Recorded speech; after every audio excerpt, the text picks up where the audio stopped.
So friends, welcome back to my YouTube channel Learn Science. आज हम Oxford new science in everyday life class 8 का chapter number 4 metals and non metals लेकर के आए हैं। अभी तक हम लोग 3 चैप्टर्स कंप्लीट कर चुके हैं।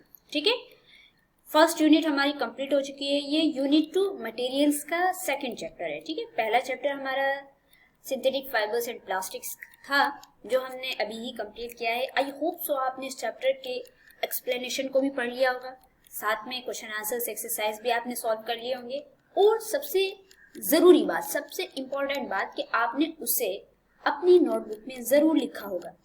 मैंने आपको स्टार्टिंग में ही बोला था कि ये जो ऑनलाइन हम लोग पढ़ते हैं तो इसके बहुत सारे एडवांटेजेस भी हैं और बहुत सारे डिसएडवांटेजेस भी हैं। एडवांटेजेस ये है कि भाई आपको घर बैठे आराम से आप पढ़ सकते हो।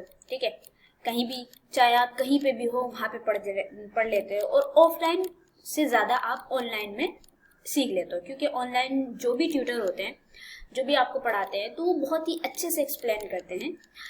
और मैं ये नहीं कह रही कि ऑफलाइन नहीं करते, लेकिन जो ऑनलाइन जो हम लोग जितना पढ़ पाते हैं, जितने अच्छे से हम लोगों को डिटेल में नॉलेज मिल जाती है कि भाई अगर हमें यहाँ इसमें इस पे नहीं समझ में आ रहा तो हम दूसरी वीडियो देख लेते हैं, फिर दूसरी, फिर तीसरी, तो इस तरीके से हमारे पास काफ़ी अच्छी सी नॉलेज हो जाती है। तो एक तो ये बात भाई बहुत अच्छी सी, हमें सब चीज़ बहुत अच्छे से डिटेल में मिल जाती है। पर डिसएडवांटेज ये है कि हम ऑनलाइन पढ़ाई करते वक्त हमारे ऊपर प्रेशर नहीं रहता, जैसे ऑफलाइन में रहता है ना प्रेशर, कि भाई मैम को सुनाना है, ये सर को हमें सुनाना ही है, ये सर को अभी चैप्टर कंप्लीट हुआ है, उसके बाद एक्सरसाइज होनी है, फिर क्वेश्चन आंसर्स होंगे, फिर उसके बाद मैम याद करवाएंगी, फिर आपको सुनाना होगा। ऐसा नहीं होता है यहाँ पे, आपको क्लास के ऊपर कोई प्रेशर नहीं होता, आपको खुद ही हैंडल करना होता है, अपने रूटीन बनाना होता है। तो इस सबसे अच्छी बात ये है कि आप ना कोई भी चैप्टर पढ़िए, चैप्टर पढ़ने के बाद उसके क्वेश्चन आंसर्स एंड एक्सरसाइज खुद सॉल्व करने की कोशिश कीजिए, उसके बाद मेरी वीडियोस को देखिए। ठीक है, एंड देन फिर क्या है, उसको याद कर लीजिए और 1-2 बार उसको थोड़ा सा रिवाइज करते रहिएगा, तो एग्जाम टाइम आपको परेशानी नहीं होगी। एनीवे, चलिए स्टार्ट करते हैं chapter number 4 metals and non metals. बहुत ही इंटरेस्टिंग चैप्टर है एंड इम्पॉर्टेंट चैप्टर है। ठीक है, मैंने आपको बताया ये चैप्टर बहुत ही इंपॉर्टेंट है, क्योंकि इस चैप्टर्स में जो हम लोग रिएक्शंस पढ़ने वाले हैं, जो केमिकल इक्वेशंस पढ़ने वाले हैं, वो मेटल्स की, नॉन मेटल्स की, ठीक है, कुछ रिएक्शंस भी हम लोग पढ़ेंगे, तो बहुत ज़्यादा इंपॉर्टेंट्स होते हैं एग्जाम की पॉइंट ऑफ व्यू से, क्योंकि एग्जाम्स में इस टाइप के क्वेश्चन आंसर्स बहुत आते हैं। So you will learn about in this chapter physical properties of metals and non metals. पहले हम लोग मेटल्स एंड नॉन मेटल्स की फिजिकल प्रॉपर्टीज पढ़ेंगे, कि ऐसी प्रॉपर्टीज जो कि हमें सामने दिख रही है। ठीक है, अगर आप एक मेटल को देख रहे हो, सामने आपका नॉन मेटल है, आप अपने आसपास देखो, बहुत सारी चीजें आपको मेटल की दिखेंगी, बहुत सारी चीजें नॉन मेटल की दिखेंगी। तो मेटल में क्या खासियतें हैं, क्या उसकी प्रॉपर्टीज है, और नॉन मेटल में है क्या उसकी प्रॉपर्टीज हैं, फिजिकल प्रॉपर्टीज। ठीक है, कि भाई उसमें चमक है या नहीं है, उसकी मेलेबिलिटी कैसी है, उसकी डक्टिलिटी कैसी है, वो इलेक्ट्रिक का गुड कंडक्टर है या इलेक्ट्रिक का बैड कंडक्टर है, वो यानी वो थर्मल कंडक्टिविटी उसके अंदर कैसी है, ये कि वो हीट का कैसा कंडक्टर है। सो ये फिजिकल प्रॉपर्टीज हम लोग पढ़ेंगे, मेटल्स की भी, नॉन मेटल्स की भी। फिर हम पढ़ेंगे केमिकल प्रॉपर्टीज, राइट, किसकी, मेटल्स की भी और नॉन मेटल्स। फिर हम लास्ट में पढ़ेंगे uses of metals and non metals. Okay, तो ये 3 टॉपिक है, हमें इन्हें अच्छे से कवर कर लेना है। तो आपको, चूंकि ये बहुत इंपॉर्टेंट चैप्टर है, आपको ध्यान से चैप्टर पढ़ने होंगे और एक एक चीजें आपको, सारी चीजें अपने जहन में बिठानी होगी। चलिए स्टार्ट करते हैं।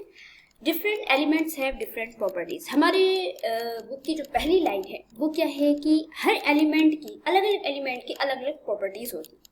सही बात है, बिल्कुल। कोई भी एलिमेंट, अलग अलग टाइप के एलिमेंट होते हैं और उनके अलग अलग खासियतें भी होंगी। This properties can make these elements suitable for various purposes. और यही प्रॉपर्टीज जो है उस एलिमेंट्स को, अलग अलग एलिमेंट्स को अलग अलग पर्पसेस के लिए सुटेबल बनाती है। Look at the picture given. जैसे कि आपको यहाँ पे एक पिक्चर दी हुई, fill in the missing letters to answer Rani's questions correctly. ठीक है, तो आपको यहाँ पे एक पिक्चर दी हुई है। इस पिक्चर में आपको ये जो रानी है, इसके ये जो क्वेश्चन कर रही है, इसके आंसर आपको बिल्कुल करेक्टली दे। सबसे पहले रानी ने क्या क्वेश्चन किया है, what is this foil made from. यहाँ पे एक लेडी है, इनके हाथ में एक फॉयल है और वो रानी पूछ रही है कि ये फॉयल किस चीज का बना हुआ है। ठीक है, अभी रानी ने ये चीज नहीं पूछी कि भाई ये मेटल है या नॉन मेटल है, अभी हम लोग अपने आसपास की चीजों को देख रहे हैं। ठीक है, जो भी आपके आसपास चीजें दिखती हैं, चाहे वो पेन हो, कॉपी हो, आपके डोर हो, ठीक है, डोर में लगी हुई ग्रिल हो, या फिर और भी जितनी भी चीजें हैं आपके आसपास, मेज है, मेरे पास मेरा कंप्यूटर है, लैपटॉप है, एंड जो भी चीजें हैं, तो अभी हम उसको देख रहे हैं कि भाई वो चीजें क्या है, ठीक है, उनका नाम क्या है, वो मेटल है, नॉन मेटल है। सो रानी का पहला क्वेश्चन क्या है कि ये जो फॉइल है वो किस चीज का बना हुआ है। Foil is made from aluminium. हम सभी को पता है कि जो एल्युमिनियम फॉइल होता है ना, वो एल्युमिनियम के बने हुए होते हैं, और एल्युमिनियम क्या है, एक मेटल है। तो अभी हम इस पर डिस्कस नहीं कर रहे हैं कि भाई एल्युमिनियम मेटल है नॉन मेटल, फिलहाल हम क्या बता रहे हैं कि भाई फॉइल किसका बना हुआ है, एल्युमिनियम का। सेकंड रानी का क्वेश्चन क्या है, what is this liquid inside the thermometer. आपने थर्मोमीटर देखा होगा, टेम्परेचर हम लोग चेक करते हैं उससे, ठीक है। सो थर्मोमीटर के अंदर अगर आप गौर से देखो तो उसके अंदर एक लिक्विड होती है सिल्वर कलर की, शायद आप उसका नाम जानते हो और जानना भी चाहिए क्योंकि आप 8th क्लास में पहुंच गए हो। उस लिक्विड का नाम क्या है, mercury. So the liquid inside the thermometer is mercury. आपको यहाँ पे एल्युमिनियम की पूरी अच्छे से स्पेलिंग लिख देनी है, यहाँ पे वैसे ऑलरेडी यहाँ पे फिल हुई हुई है, ALUMUNIUM, ठीक है। इसी तरीके से मरकरी MERCUR। सो रानी का थर्ड क्वेश्चन है, why is this ring shining so much. Rani इससे पूछ रही है कि भाई आपने जो रिंग पहनी हुई है वो इतनी चमक क्यों रही है। वो इस वजह से चमक रही है क्योंकि रिंग वो या तो डायमंड की बनी हुई होगी, और वैसे जो गोल्ड की होती है वो इतनी चमकती नहीं है, बट जो डायमंड की होती है उसमें तो मतलब बहुत ज्यादा ही उसमें चमक होती है। So the ring is shining so much as it is made of diamond. Rani का फोर्थ क्वेश्चन है, which gas is the air do we need to live. हमें रहने के लिए कौन सी गैस की जरूरत होती है। सबको पता होना चाहिए वो गैस क्या है, oxygen. We need oxygen. So Rani ने यहाँ पे 4 क्वेश्चंस किए, और रानी के जो क्वेश्चन थे ये बिला वजह नहीं थे। रानी के जो क्वेश्चन है ये हमें कुछ चीजों को इंडिकेट करवा रहे हैं, और वो क्या चीजें हैं कि हमारे आसपास जितनी भी चीजें हैं वो या तो नॉन मेटल होंगी या मेटल होंगी, ठीक है। अगर आप फॉइल की बात करो, एल्युमिनियम की बात करो, एल्युमिनियम का जो फॉइल है, एल्युमिनियम क्या है, एक मेटल है। मरकरी की बात करो तो मरकरी क्या है, एक मेटल। मरकरी अगरचे लिक्विड फॉर्म में होता है तो, लेकिन मरकरी के बारे में आपको पता होना चाहिए कि मरकरी एक ऐसा मेटल है जो कि रूम टेम्परेचर पे लिक्विड फॉर्म में रहता है, ठीक है। ये एक्सेप्शन है, और इस टाइप के क्वेश्चंस बहुत ही ज्यादा आते हैं कि भाई जो एक्सेप्शन जो केसेस होते हैं ना, तो उनमें जैसे कि आप डायमंड की बात करो कि डायमंड एक्सेप्शन है किसमें कि डायमंड जो है वो हार्डेस्ट नॉन मेटल है। डायमंड आपको देखने में ऐसा लगता है कि मेटल है, बट ये मेटल नहीं होता है, ये नॉन मेटल होता है और हार्डेस्ट नॉन मेटल, समझे। जबकि मेटल जो है वो हार्ड होते हैं और नॉन मेटल जो होते हैं मोस्टली वो सॉफ्ट होते हैं।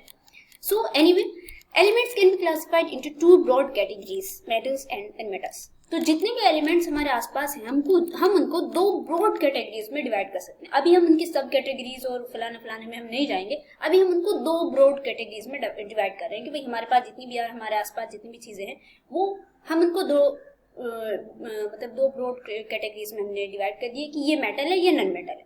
Aluminium and mercury examples of metal. Aluminium और मरकरी किसके एग्जांपल हो गए, मेटल के। Diamond and oxygen are examples of non metal. Diamond और ऑक्सीजन किसके एग्जांपल हो गए, नॉन मेटल के। Let us learn about physical and chemical properties of metals and non metals. तो चलिए आइए हम मेटल के और नॉन मेटल की केमिकल प्रॉपर्टीज और फिजिकल प्रॉपर्टीज के बारे में पढ़ें, ताकि हम उनको दूरी से देख करके पहचान लें कि भाई ये मेटल है और ये नॉन मेटल है, ठीक है। कुछ प्रॉपर्टीज होंगी उनमें, जाहिर सी बात है डिफरेंट तो होंगी। चलिए, physical properties of metals and non metals. तो अभी हम लोग कुछ फिजिकल प्रॉपर्टीज पढ़ेंगे, किसकी, मेटल की भी और नॉन मेटल की। सबसे पहले पढ़ेंगे हम लस्टर, यानी कि मेटल्स में लस्टरस किस्म। लस्टर किसे बोलते हैं, चमकीला, ठीक है, यानी उसके अंदर कितनी चमक है। लाइक अगर आप गोल्ड की बात करो तो गोल्ड क्या है, मेटल है, तो उसके अंदर चमक होती है। जबकि अगर आप किसी नॉन मेटल को लो, जैसे कि बुक को लो, तो बुक के अंदर चमक होती है, नहीं होती है ना। मतलब भाई गोल्ड की अपनी एक चमक है, मोस्टली जो मेटल्स होते हैं उनमें एक चमक होती है। लाइक आप अगर किसी लोहे को ही ले लो, है ना, कोई आयरन हो सामने, तो उसके अंदर एक तरीके की चमक होगी। जबकि अगर कोई नॉन मेटल उसकी जगह आप दूसरी कोई चीज ले लो तो उसमें चमक है। टीन को ले लो तो टीन जो होती है उसमें काफी चमक होती है। सो हम पहले लस्टरस के बारे में पढ़ेंगे कि भाई मेटल और नॉन मेटल में क्या डिफरेंस है। सेकेंड होगा हमारा हार्डनेस, कि मेटल ज्यादा हार्ड होता है कि नॉन मेटल हार्ड होता है, ठीक है, हार्ड उसके जो सॉफ्ट एंड हार्ड होती है ना, कि मेटल ज्यादा सॉफ्ट है या नॉन मेटल ज्यादा सॉफ्ट है। ओके, फिर हम पढ़ेंगे मेलिबिलिटी। मेलिबिलिटी किसे बोलते हैं? लचीलापन। लचीलापन का मतलब ये है कि भाई हम मेटल्स को अक्सर क्या है कि हम मेटल्स को ना उसको मतलब उसके ऊपर हथौड़े मार मार के हम उसको किसी न किसी शेप में ले आते हैं। लाइक हम गोल्ड की बात करें तो गोल्ड को आप आराम से आप उसको ज्वेलरी में चेंज कर सकते हो, उसको ज्वेलरी में उसको ज्वेलरी बना सकते हो। इसी तरीके से आप अगर आयरन है तो आयरन को भी आप जो है क्या कर सकते हो, आप आयरन को भी मतलब अलग अलग शेप में बना सकते हो। उनकी शीट्स बना सकते हो, ठीक है, उनके फॉइल पेपर्स बनाए, जैसे एल्युमिनियम के हमने देखा ना कि उसकी फॉइल पेपर्स बना लिए हमने। लेकिन अगर आप नॉन मेटल की बात करो तो नॉन मेटल जो होते हैं ना वो ब्रिटल होते हैं। मतलब ये है कि अगर उनको किसी भी शेप में अगर लाने की कोशिश करोगे वो तो टूट जाएंगे, ठीक है। सो हम इसको डिस्कस करेंगे आगे। डक्टिलिटी भी मेलिबिलिटी से थोड़ा मिलता ही जुलता है, बट जब हम लोग इसके बारे में पढ़ेंगे तो आपको क्लियर हो जाएगी कि मेलिबिलिटी और डक्टिलिटी में क्या डिफरेंस है। ज्यादा डिफरेंस तो नहीं है। फिर हम पढ़ेंगे सोनोरिटी। सोनोरिटी का मतलब ये होता है कि भाई उसके अंदर आवाज, जैसे कि हम हिंदी में एक वर्ड आता है इसका ध्वनियात्मकता, ठीक है, ध्वनियात्मकता। इसका मतलब है कि मेटल्स जो होते हैं उनके अंदर स्पेशल टाइप की साउंड होती है ना, कि अगर आप उनपे जैसे कि आप बेल है ना, बेल बजाते हो तो वो बेल जो बनी हुई होती है वो किसकी बनी हुई होती है? एक मेटल की।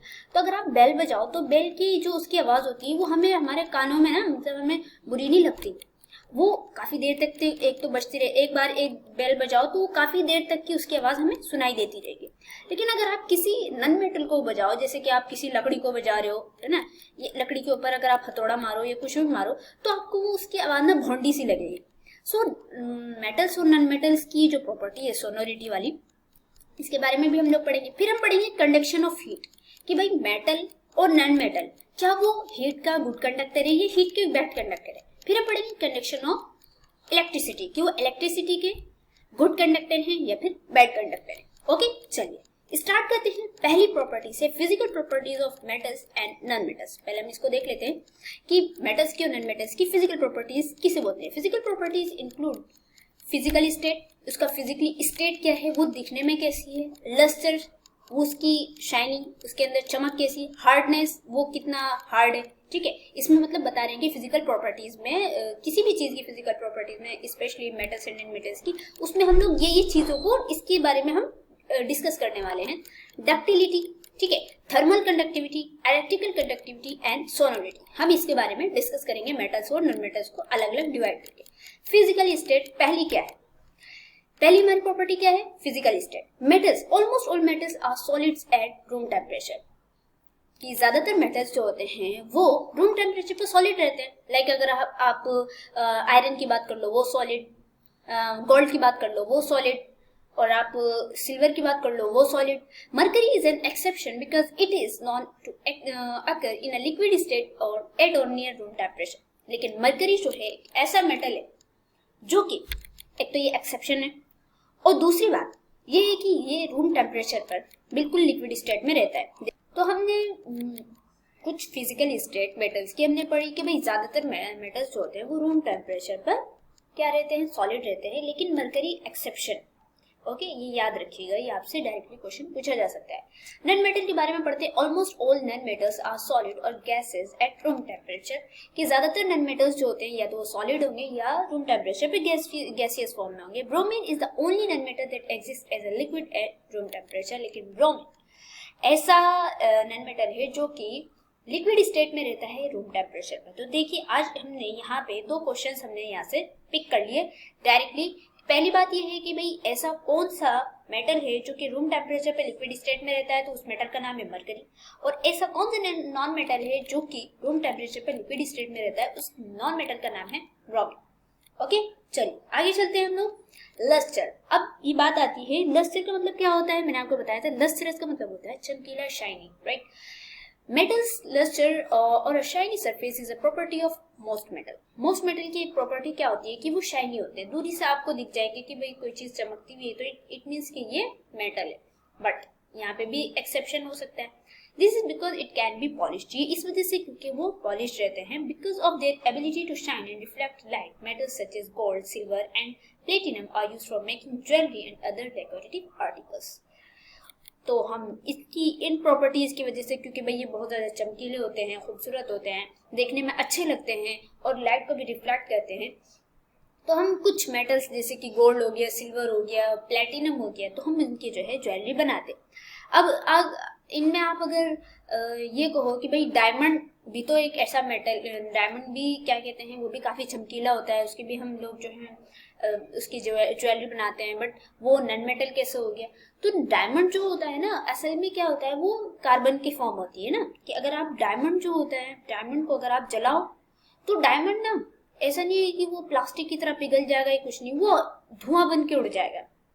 ओके, सो नॉन मेटल के बारे में हम लोग पढ़ते हैं। Almost all non metals have a dull surface, ये फुल सरफेस नहीं है, डल सरफेस है, कि जो ज्यादातर नॉन मेटल्स होते हैं उनकी डल सरफेस होती है। डल सरफेस मतलब ये है कि भाई वो ना चमकते नहीं है। जैसे कि कोई भी नॉन मेटल की बात कर लो आप, किसी लकड़ी की बात कर रहे हैं या कोई भी ऐसी आपके आसपास जितनी भी चीजें हैं, रूम है आपका, वो चमकती नहीं, ठीक है, डल सरफेस रहती है। As most of them occur as a powder and gases, they can not be polished like metals.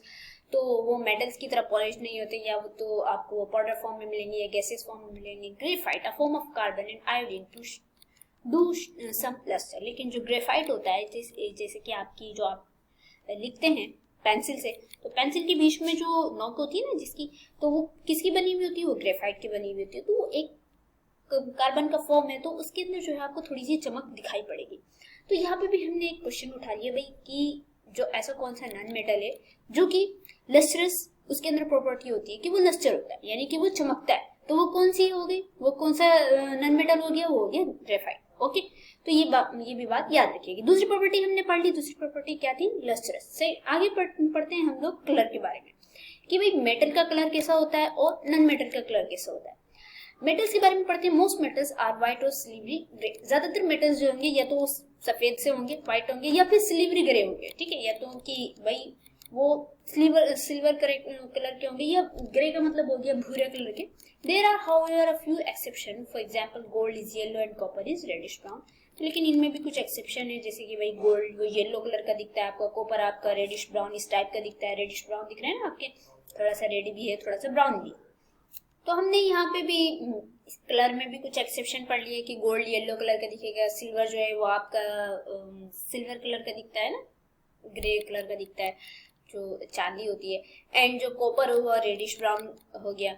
Non metals के बारे में हम देखें तो ज्यादातर नॉन मेटल्स जो होते हैं वो आपके कलरफुली दिखते हैं। Some non metals are colourless while some are coloured, कि कुछ मेटल्स जो होते हैं नॉन मेटल्स वो कलरलेस होते हैं, जबकि कुछ जो होते हैं वो कलरफुल होते हैं। For example chlorine is a greenish yellow gas. जो क्लोरीन होती है अगर आप उसको कहीं पे रखो तो आपको वो ग्रीनिश येलो गैस दिखेगी। ब्रोमीन जो है वो आपको ब्राउन लिक्विड टाइप ऐसे दिखेगी, ठीक है, brown liquid. Iodine is a violet solid and oxygen and nitrogen are colourless gases. So हमने कलर के बारे में भाई पढ़ लिया कि जो फिजिकल प्रॉपर्टीज में मेटल्स की, नॉन मेटल्स की जो ज्यादातर मेटल्स जो होते हैं वो या तो व्हाइट कलर के होंगे या सिल्वर ग्रे होंगे। तो उनमें से कुछ एक्सेप्शन होंगे, जैसे कि गोल्ड आपका येलो कलर का हो गया, इसके साथ ही कॉपर वो आपका रेडिश ब्राउन हो गया। नॉन मेटल्स में हमने पढ़ा कि भाई ज्यादातर नॉन मेटल्स जो होते हैं वो कलरलेस होते हैं, जबकि कुछ कलरफुल होते हैं। ओके, इनके अगर आप ये याद रख सकें भाई, क्लोरीन जो है वो ग्रीनिश येलो टाइप दिखती है, ब्रोमीन ब्राउन लिक्विड दिखता है। ब्रोमीन से आप थोड़ा याद भी रख सकते हो कि ब्रोमीन ब्राउन है ना, एंड आयोडीन वो वायलेट सॉलिड है, and oxygen nitrogen are colourless. आगे चलो, अब चौथी फिजिकल प्रॉपर्टी वो क्या है? हार्डनेस, कि भाई मेटल जो होता है वो कैसा होता है, हार्ड होता है या सॉफ्ट होता है। most metals are hard, but some, for example sodium and potassium, are so soft that can be cut with a knife. ज्यादातर मेटल्स जो होते हैं ना वो बहुत हार्ड होते हैं, जैसे कि आप आयरन की बात कर लो, एल्युमिनियम की बात कर लो, गोल्ड की बात कर लो। गोल्ड को तो हम ऐसे तो बोलते हैं कि वो इसकी मेलेबिलिटी बहुत काफी अच्छी होती है, ठीक है, लेकिन फिर भी गोल्ड को आप अपने हाथ से तो नहीं उसको मोड़ सकते ना, हाथ से तो नहीं अपने उसको क्या कहते हैं, आप नाइफ से तो नहीं काट सकते। तो ज्यादातर मेटल्स जो होते हैं ना वो काफी हार्ड होते हैं, लेकिन कुछ उनमें भी एक्सेप्शन आ गए। वो क्या भाई? सोडियम, आप देख रहे हैं यहाँ पे, ये सोडियम को नाइफ से काट रहे हैं, पोटेशियम को नाइफ से काट रहे हैं, ये काफी सॉफ्ट होते हैं, कि इतने सॉफ्ट होते हैं कि आप इनको नाइफ से भी काट सकते हो। नन मेटल्स की बात आती है, non metals are generally soft. Non metals ज्यादातर सॉफ्ट ही होते हैं, अपने आसपास कोई भी नन मेटल देख लो ज्यादातर सॉफ्ट ही दिखेंगे। लेकिन diamond a form of carbon is an exception. लेकिन डायमंड, यहाँ पे एक एक्सेप्शन क्या है डायमंड का, it is the hardest substance. तो जो हार्डेस्ट सब्सटेंस जो है वो क्या है, डायमंड है। और ये क्वेश्चन बहुत ही बार आ जाता है कि ऐसा कौन सा नन मेटल है जो कि सबसे हार्डेस्ट है। ठीक है, वो कौन सा है, वो है डायमंड, याद रखिएगा। चलिए आगे चलते हैं हम लोग, malleability. Okay, metals, most metals can B beaten into thin sheets of foils. ज्यादातर मेटल्स जो होते हैं वो आप उनको उनकी पतली पतली शीट्स बना सकते हो या इनके फॉइल्स भी बना सकते हो। जैसे एल्युमिनियम का फॉइल हो गया, चांदी के आपने देखे होंगे चांदी के वरक जिनको हम बोलते हैं ना, चांदी के जो पेजेस जो होते हैं जो मिठाइयों वगैरह पे भी लगाए जाते हैं, बहुत सारी चीजों पे भी लगाए जाते हैं। इसके अलावा गोल्ड के भी होते हैं। तो ज्यादातर मेटल्स को आप बीट करके उसके ऊपर हैमर चला के, हथौड़े चला के ना आप उसको एक शेप दे सकते हो। ठीक है, आप अगर उसको शेप देना चाहो तो जैसे कि टिन होती है, तो टिन को भी आप जो है शेप दे सकते हो। This property by virtue of which metals can B beaten into thin sheets is called malleability. और यही प्रॉपर्टी जो है जिसके जरिए से हम किसी भी मेटल को थिन शीट में बदल सकें, उसको बीट करके वो टूटे ना, है ना। बात यहाँ पे मेन ये है कि भाई आप अगर किसी चीज पे, किसी भी ऐसे मेटल पे अगर आप हैमर चला रहे हो, हथौड़ा मार रहे हो, तो वो बीच में से फट नहीं रहा है। ठीक है, वो क्या हो रहा है कि वो ना पिचक करके एक शेप बन जा रही है उसकी। जैसे कि पहले जमाने में आपने सोने के सिक्के भी देखे होंगे, अभी तो दिनार वगैरह ये सब जो चलते हैं तो ये सोने के नहीं होते हैं, पर जो पहले जमाने में सोने के सिक्के चलते थे, चांदी के सिक्के चलते थे, तो इनको भी क्या है कि इनको एक परफेक्टली शेप दी जाती थी। तो इसी चीज को कि जिसमें किसी भी मेटल को जो है आप थिन शीट में आप इसको बीट करके आप उसको थिन शीट में बदल सको, तो उसको हम बोलते हैं मेलिबिलिटी, यानी कि लचीलापन, right. Gold and silver are the most malleable metals not. तो गोल्ड और सिल्वर जो है इनमें सबसे नंबर 1 पे है भाई। गोल्ड और सिल्वर को जो है सबसे जो ऐसा मेटल जो कि सबसे मेलेबल है वो कौन सा है, gold and silver. This is what helps jewellery designers create intricately carve bangles. यही वजह है कि भाई जो डिजाइनर्स होते हैं वो कैसे कैसे कितनी खूबसूरत उसके अंदर डिजाइनिंग करते हैं। आपने देखा ही होगा जो गोल्ड्स होते हैं, जो सिल्वर होते हैं, तो उनकी जो बनाई जाती है तो कितनी बारीक डिजाइनिंग होती है उसमें, कितनी मतलब एक उर्दू में वर्ड आता है निफासत वाली, इतनी प्यारी लगते हैं उनके जो ज्वेलर्स जो होते हैं, ज्वेलरी एक चैन बनाई जाती है, डेकोरेटिव आर्टिकल्स बनाए जाते हैं। तो ये इसकी वजह क्या है मैन कि भाई उसके अंदर मेलेबिलिटी बहुत अच्छी है, इसके अंदर लचीलापन ऐसा है कि भाई आप अगर उसको किसी शेप में, अगर आप उसको पतली से पतली शेप में भी आप उसको ढालना चाह रहे हो तो वो ढल जाती है। Other metals that can be beaten into sheets including aluminium, iron, copper and T. और दूसरे मेटल्स भाई उसमें आपका हो गया एल्युमिनियम के अभी हमने देखे फॉइल पेपर होते हैं, आयरन हो गया, आयरन के भी आप बना सकते हो, कॉपर हो गया, कॉपर के वायर देखते हैं कितने बारीक होते हैं, टीन हो गई। सो इन सब चीजों की क्या है कि ज्यादातर मेटल्स जो होते हैं ना, आप उनको मतलब उनके अंदर मेलेबिलिटी उसकी बहुत अच्छी होती है। लेकिन अगर नन मेटल की बात कर लो, non metals are brittle, non metals आपके ब्रिटल होते हैं and can not be beaten into sheets of foil. आप जो है इनको शीट्स में और ना ही फॉइल्स में उनको जो है कन्वर्ट नहीं कर सकते। अगर आप उनको ऊपर हैमर मारोगे, हथौड़ा मारोगे, तो बीच में से टूट जाते हैं। ओके, तो इस वजह से मेलेबिलिटी के बारे में हमने पढ़ लिया कि मेटल्स जो होते हैं वो उनमें उनकी मेलेबिलिटी काफी अच्छी होती है, जबकि नन मेटल्स की मेलेबिलिटी काफी बहुत ही खराब होती है और इसके अंदर से भुंडी आवाज भी आती है। चलिए आगे चलते हैं हम लोग, एक्टिविटी। अच्छा, इस एक्टिविटी के जरिए हमें क्या देखना है, to show that metals are malleable and non metals are brittle. तो हमें यहाँ पे ये देखना है कि भाई जो मेटल्स होते हैं वो काफी मेलेबल होते हैं, उनकी मेलेबिलिटी काफी अच्छी होती है, जबकि नन मेटल्स जो होते हैं वो ब्रिटल होते हैं। तो इसके लिए आपको मटेरियल्स क्या क्या चाहिए, small sample of easily available metals, for example aluminium wire, iron nail, copper wire, ये सब आपके घर में मिल जाएंगे। एल्युमिनियम का फॉइल पेपर भी मिल जाएगा एंड एल्युमिनियम वायर भी मिल सकता है आपको। आयरन नेल हो गया, कॉपर वायर भी है ना, कोई भी वायर उसके अंदर से बीच में से आप उसके जो ऊपर की प्लास्टिक कवरिंग होती है उससे निकाल दो वहां से। And non metals for example graphite and charcoal. Graphite आपको मिल जाएगा, आप अपनी पेंसिल से भी निकाल सकते हो। और चारकोल तो जाहिर सी बात है उसको रखा ही जाता है बहुत सारी चीजों में, ताकि वो जो है वहां से चारों तरफ से मॉइस्चर को एब्जॉर्ब कर लें। एंड हैमर, और एक आपको हैमर चाहिए होगा।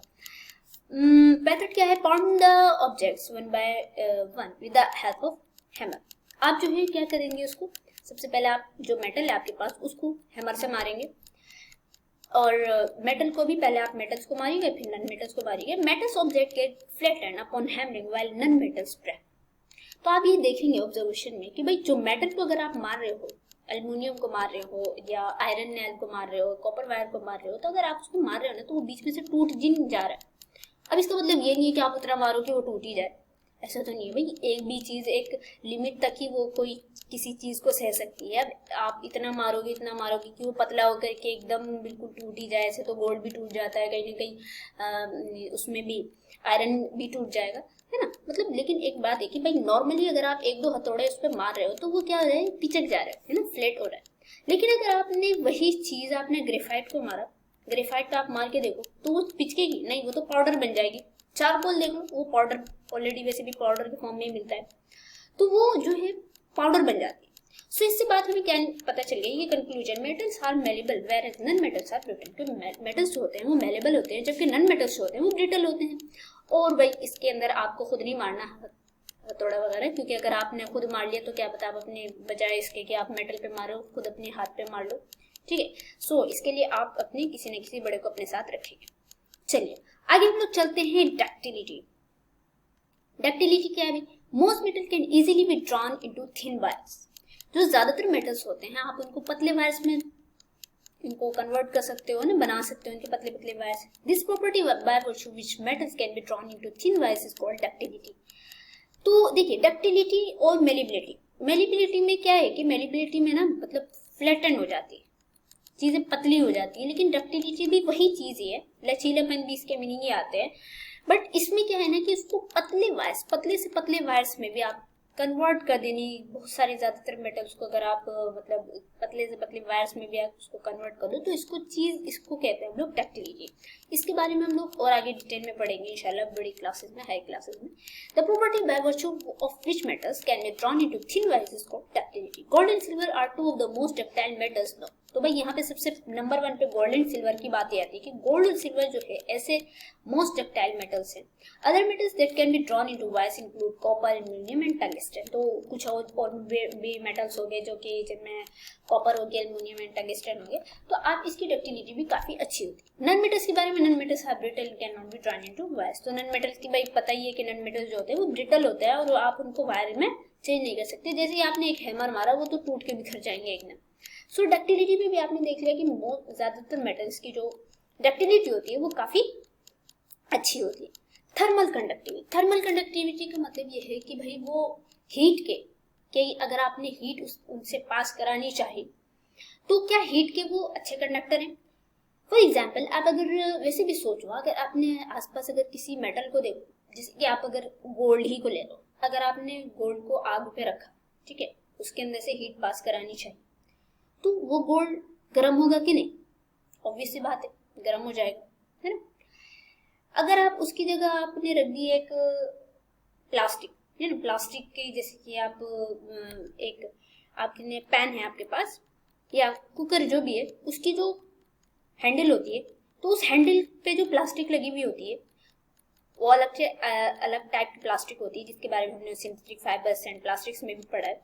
तो वो जो उसकी प्लास्टिक होती है, तो आप जब उसको प्लास्टिक को पकड़ते हो, जब आपका जो कुकर है वो उस पर चढ़ा हुआ है, मतलब चूल्हे पे चढ़ा हुआ है एंड वो उस पर सीटी भी आ रही है, तो जब आप उसके हैंडल को पकड़ते हो तो आपको वो गर्म लगता है?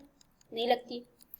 तो यहाँ से हमें ये बात पता चलती है कि जो मेटल्स होते हैं ना वो किसके, हीट के गुड कंडक्टर होते हैं। आपने किसी आयरन को गर्म करोगे तो वो आयरन क्या होगा, काफी गर्म लगेगा, आपको लगेगा ना, आप उसको छू नहीं सकते। मतलब एक अगर आपने आयरन के एक सिरे को, एक एंड को आपने गर्म किया, थोड़ी देर के बाद अगर उसको छोड़ दो ना तो पूरा आयरन इतना गर्म हो जाता है कि बस आप छू ही नहीं सकते, ठीक है। आप उसको हाथ से नॉर्मल ऐसे अगर पकड़ना चाहोगे तो आपके हाथ ही चल जाएंगे। सो मेटल्स के बारे में पढ़ते हैं। Metals are good conductor of heat and are therefore used for making cooking utensils. और इसी वजह से हम लोग जो है कुकिंग यूटेंसिल्स के लिए हम उसको इस्तेमाल करते हैं कि कुकिंग यूटेंसिल्स में आप देख रहे हो कि वो गुड कंडक्टर, अच्छे मतलब हीट के अच्छे कंडक्टर होते हैं। तो इसका हम फायदा उठाते हैं कि भाई हम जो यूटेंसिल्स बनाते हैं, यूटेंसिल जो कुकिंग के लिए बनाए जाते हैं, तो ज्यादातर मेटल्स के होते हैं। तो वो उनको जब गैस पे चढ़ाया जाता है तो भाई वो चूंकि वो गुड अच्छे कंडक्टर हैं तो वो जो है हीट को एब्जॉर्ब करते हैं और अंदर से हमारा खाना बन जाता है। Silver is the best conductor of heat followed by copper. तो सिल्वर जो है वो हीट का सबसे अच्छा बेस्ट कंडक्टर है एंड इसके followed by copper. Non metals क्या है? Non metals are generally poor conductors of heat. ज्यादातर नॉन मेटल्स जो होते हैं वो पुअर कंडक्टर हैं। प्लास्टिक की बात कर लो आप, diamond which is a good conductor of heat is an exception. तो भाई यहाँ पे डायमंड का भी एक्सेप्शन हो गया। डायमंड का एक एक्सेप्शन हम लोगों ने हार्डनेस में देखा था कि जो डायमंड है वो नॉन मेटल होने के बावजूद मोस्ट हार्डेस्ट सब्सटेंस है। और यहाँ पे हमने डायमंड का भी देख लिया कि डायमंड जो है वो हीट का गुड कंडक्टर, ये एक्सेप्शन हो गया हमारा थर्मल कंडक्टिविटी में। सो यहाँ पे थर्मल कंडक्टिविटी के कुछ एक्सेप्शन दिखाई दे रहे हैं कि सिल्वर सबसे ऊपर है, फिर कॉपर, फिर गोल्ड, फिर एल्यूमिनियम, फिर आयरन, फिर कार्बन स्टील, फिर स्टेनलेस स्टील। ज्यादातर स्टेनलेस स्टील का यूज किया जाता है कुछ कुकिंग यूटेंसिल्स में। तो आप देख रहे हैं कि इनकी थर्मल कंडक्टिविटी जो है वो सबसे अच्छी किसकी है, सिल्वर की, फिर कॉपर की, फिर गोल्ड की, फिर एल्यूमिनियम, फिर आयरन। थोड़ी सी आप याद रख लीजिएगा कि भाई सबसे अच्छी किसकी है, सिल्वर की, फिर कॉपर की, और स्टेनलेस स्टील का नंबर जो है काफी नीचे आ रहा है। एनीवे हम लोग ज्यादातर स्टेनलेस स्टील यूज करते हैं। इलेक्ट्रिकल कंडक्टिविटी, इलेक्ट्रिकल कंडक्टिविटी कैसी है भाई, तो हम सभी को पता होना चाहिए कि भाई मेटल्स की इलेक्ट्रिकल कंडक्टिविटी जो है वो बहुत अच्छी है। मेटल्स जो होते हैं वो इलेक्ट्रिक के बहुत अच्छे कंडक्टर होते हैं। So the metals are good conductor of electricity and are therefore used for making electrical wires. तो आपने इन सब चीजों को अपनी डेली लाइफ से जोड़ के देखा करो कि भाई साइंस का नाम, साइंस है क्या, साइंस क्या है कि आपकी जो डेली लाइफ में अपने सारे काम वाम कर रहे हो आप उसी में ही वही साइंस है, ठीक है। तो आप अपने आसपास देखो, आयरन को देख लो, टिन को देख लो, या कोई भी और मेटल हो गया, सिल्वर जो होता है बहुत अच्छा कंडक्टर होता है, कॉपर हो गया इलेक्ट्रिसिटी का, कॉपर के वायर है। नॉन मेटल्स का क्या है भाई, non metals are generally poor conductors of electricity. Non metals जो हैं वो इलेक्ट्रिसिटी के पुअर कंडक्टर्स होते हैं। Graphite which is a good conductor of electricity is an exception. तो ग्रेफाइट जो है यहाँ पे एक्सेप्शन हो गया।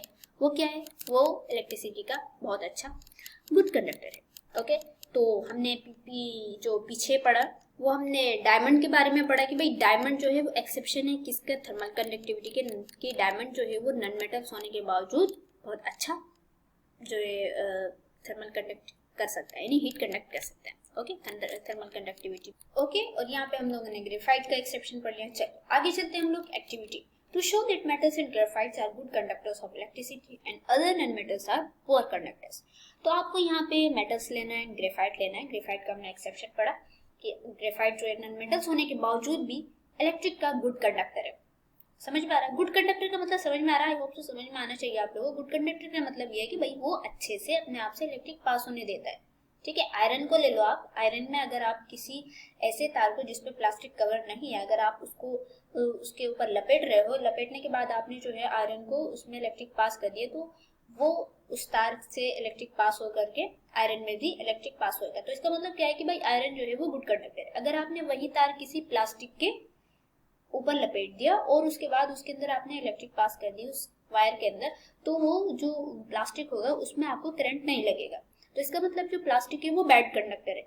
ओके, आई होप सो समझ में आ रहा हो। चलिए आगे चलते हैं। भाई हमें यहाँ एक्टिविटी में क्या करना है कि मेटल्स एंड ग्रेफाइट लेना है, कुछ मेटल्स लेना है जो आपको इजीली अवेलेबल हो अपने घर में, वो लेना है एंड उसको देखना है कि क्या वो वाकई इलेक्ट्रिक के गुड कंडक्टर हैं और दूसरे नॉन मेटल्स जो है वो पुअर कंडक्टर हैं। सो इस मटेरियल्स क्या क्या चाहिए, small sample of easily available metals, for example aluminium wire, iron net जो आपके घर में मिल सकती है, कॉपर वायर भी मिल सकता है, कोई भी कॉपर वायर उठा करके किसी भी तार को छील के उसके अंदर से वायर निकाल सकते हो, and non metals for example graphite and charcoal, graphite भी मिल जाएगा आपको एंड चारकोल भी मिल जाएगा। A copper wire cut into 3 pieces, जो कॉपर वायर होगा उसको आपको 3 पीसेस में कट कर देना है।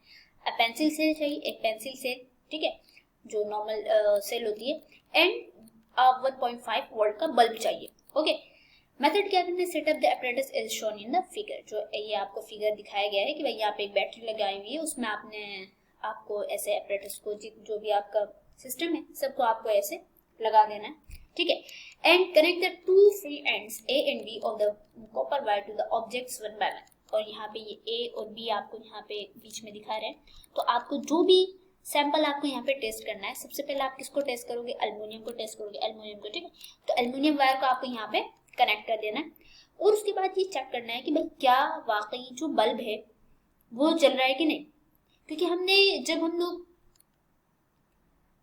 7th क्लास में हम लोग पढ़ रहे थे कि जो कोई भी किसी भी इलेक्ट्रिक को पास होने के लिए एक ऐसा पाथ चाहिए होता है जो कि कंटिन्यूअस होता है, ठीक है। तो चूंकि यहाँ पे जो ये पाथ है ये बीच में से कट है, कंटिन्यूअस नहीं है, सो इस वजह से यहाँ पे जो इलेक्ट्रिक पास नहीं हो पा रही। अगर आप यहाँ पे कोई भी वायर लगा दोगे, जैसे एल्युमिनियम का आपने वायर लगा दिया, तो चूंकि एल्युमिनियम जो है वो बहुत अच्छा है, गुड कंडक्टर है इलेक्ट्रिसिटी का। तो वो क्या होगा, यहाँ से जो बिजली निकल रही है, जो भी करंट निकल रहा है, वो यहाँ से पास होते होते यहाँ पे जो ये स्विच लगा हुआ है आप उसको ऑन कर दो एंड यहाँ पे बल्ब जो है वो आपका जलेगा। आप यहाँ पे एक सैंपल लगाओगे, आयरन नेल लगा लिया आपने, कॉपर वायर लगा लिया। जैसे आप नन मेटल लगाओगे, ग्रेफाइट एंड चारकोल लगाओगे तो ये आपका बल्ब नहीं जलेगा। ऑब्जर्वेशन क्या है, the bulb glows when metal and graphite are connected to the free ends of the copper wire but not for other non metals. ठीक है, जैसे आपने नन मेटल्स लगाया तो वो जलेंगे।